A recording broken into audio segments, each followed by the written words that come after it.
Okay, so we all think we know the story of ancient Sparta, right? But what if that whole legend is hiding a much more interesting and way more surprising truth? Let's get into it. What pops into your head?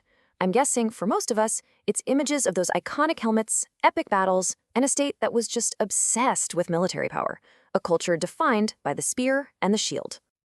Yup, that's the one. The pop culture image is this relentless, expansionist power, kind of like the great white shark of the ancient Greek world, Always on the hunt. I know. That sounds completely nuts. A peace-loving Sparta? It feels like it just doesn't compute. But stick with me here, because the reality of Spartan foreign policy is one of the most fascinating paradoxes in all of history. So, to solve this puzzle, we have to look past the battlefield and into the farmlands of Sparta. We have to look at a secret they were desperately trying to control, and it all boils down to a simple problem of numbers. All right, let's meet the Helots. Now, these people weren't citizens, and they weren't slaves in the way you might typically think of them. They were a conquered people, totally bound to the land.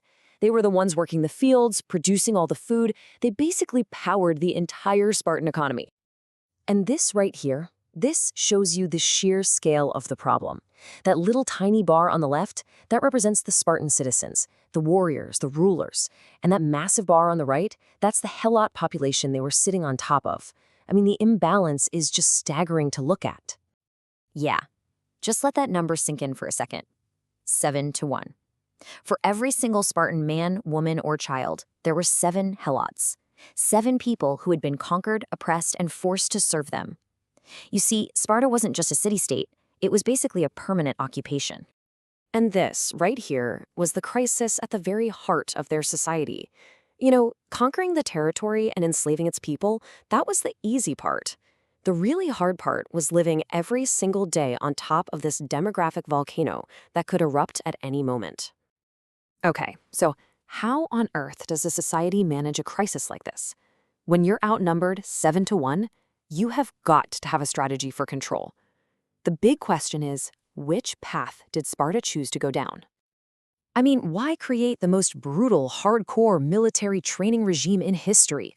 Why dedicate your entire society to the art of war? Surely there had to be other, smarter ways to manage a huge conquered population. Well, the answer is kind of shocking in its simplicity. They didn't really have any other ways. To get why, you just have to look at other minority rulers in history, like the Manchu of the Qing dynasty in China. As you can see here, they used a whole suite of tools: strategic marriages, adopting local religions, giving local leaders a bit of autonomy. They had a whole sophisticated toolkit for ruling. The Spartans, they just didn't have those options. The historical and cultural context hadn't really developed those complex ideas of statecraft yet, so their toolkit for managing the Helot problem had exactly one tool in it: brute force. So, let's put the pieces together. We've got their core problem, the Helots, and their only solution, military force. And when you put those two together, you finally understand the true purpose of that legendary Spartan army. And this is the absolute key takeaway. The entire Spartan military machine was, first and foremost, a domestic police force. Its main job was to intimidate, control, and crush any potential Helot rebellion. Foreign wars were actually a really dangerous distraction. There's this incredible story that shows you exactly what their priorities were.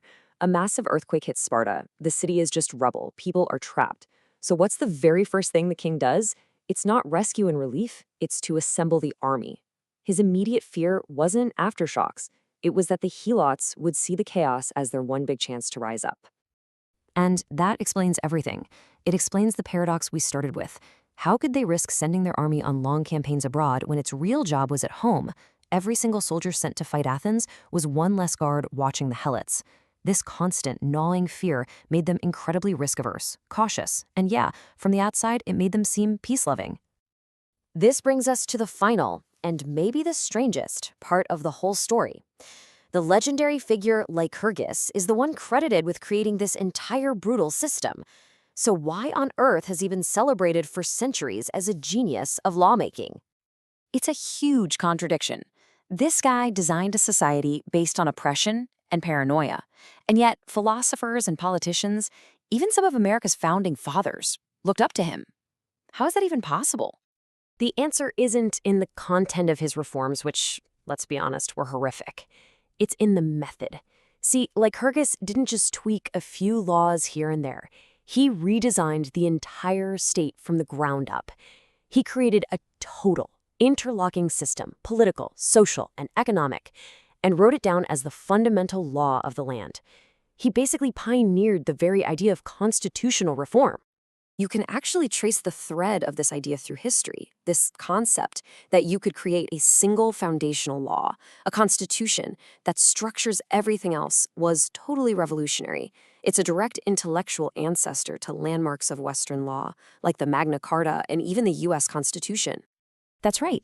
And this is wild. The man who designed Sparta's brutal system is honored with a marble relief in the chamber of the U.S. House of Representatives, not for what his constitution said, but for the groundbreaking idea of having a constitution in the first place. And that leaves us with this final, difficult question.